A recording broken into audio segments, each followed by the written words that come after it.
ఇలా రావాలన్నా ఇంత పెద్దగా బొమ్మ రావాలన్నా స్క్వేరే రావాలి. స్క్వేర్ తీసుకొని స్క్వేర్ వాళ్ళు రెక్టాంగిల్ చేసుకోవాలి. ఇలా చేసుకున్న బొమ్మని మట్టం అయిపోయిన తర్వాత మనం దీనిపైన ఏదైతే మూర్తి వేస్తామో ఆ మూర్తి కావాల బొమ్మ ఈ శాస్త్రపరంగా కొలతలతో వేసిన తర్వాత పెన్నుతో గీస్తారు, పెన్సిల్ తోటి గీస్తారు, స్కెచెస్ ఉంటాయి. స్కెచ్ పెన్తో గీస్తారు. అవుట్లైన్ అయిపోయిన తర్వాత ఓన్లీ అవుట్లైన్ తర్వాత స్కెచ్ పెన్ లేదు ఓకే రైట్. వేసిన తర్వాత అవుట్లైన్స్ ఇలా ఇప్పుడు ఇది అంశ వేసినాం అనుకోండి, ఇది అవుట్లైన్ వేసినాం. ఈ ఫినిషింగ్ ఇలా కట్ చేసుకోవడానికి ఇలా అవుట్లైన్ కట్ చేసిన తర్వాత మళ్ళీ ఈ అవుట్లైన్ ఆ మిషన్తో కట్ చేస్తారు.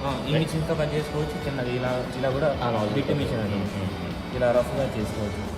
చేసుకున్న తర్వాత మళ్ళీ దీనికి ఇంకా మనకి డిజైన్స్ కావాలంటే ఇలాంటి చిన్న టూల్స్తోనో చిన్నగా చేసేస్తున్నాం. చిన్న డిజైన్స్